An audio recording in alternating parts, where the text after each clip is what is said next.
Goaltending and special teams, Randy, it seems to have been a microcosm here tonight of your entire season. Would you agree? Again, yeah. I think that you can't look past your goaltender. He's given us a chance, and no matter who we put in the net, has been able to provide quality goaltending. And that 1A, 1B theory, we're going to beat it to death, but hopefully you guys let it sink in finally. At some point, Randy, does it... At some point, does it, is it starting to mask some of the defensive issues that your team is having? Well, it's tonight. Which specifically, we would say that we were really handed a real nice hand when you got a team that's not played since Saturday. We're played back to back. We're coming in here off a short night, and then they decide to move the game 1 hour earlier. So I'm not saying it's an excuse. I'm just saying that's the hand you get dealt, and it's difficult.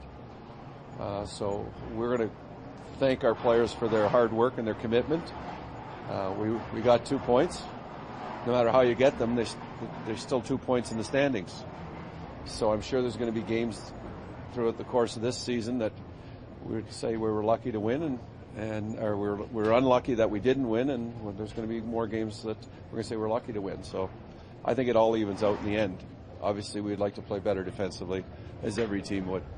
Any update on McLaren? McLaren has a scratched eye, so that was really and I don't know if it was a finger in it or the officials, one of those, because I don't think you could say that McGrattan was trying to scratch his eyes. That's not what was happening out there. So one of the things that happens, and you live that life of a tough guy. And those are the things that happen. Has JVR gotten quicker in your time here? Do you think, I'm just referring to that shorthand goal at the end of the first period, he really picked up speed? I think he's a big man that's got this deceptive speed. I don't think anytime you see a big guy that maybe it looks like he has a lumbering stride, but you try to catch him when he gets a step on you, and that's really the true measurement of speed. So he got the big body going, and he found a way. And the same thing with Paul Ranger and the empty net goal.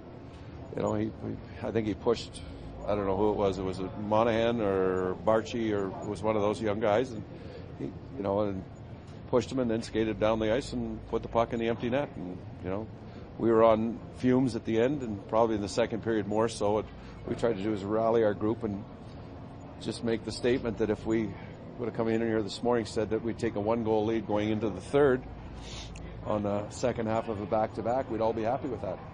With a couple days now before you play in Vancouver, is there any hope that maybe Kuhlman or Fraser might be available to you by the time back? That's the target. Is we're trying to make sure that we have some more players available to us come the weekend. But again, then we don't know what the diagnosis of Fraser McLaren, where that'll take us.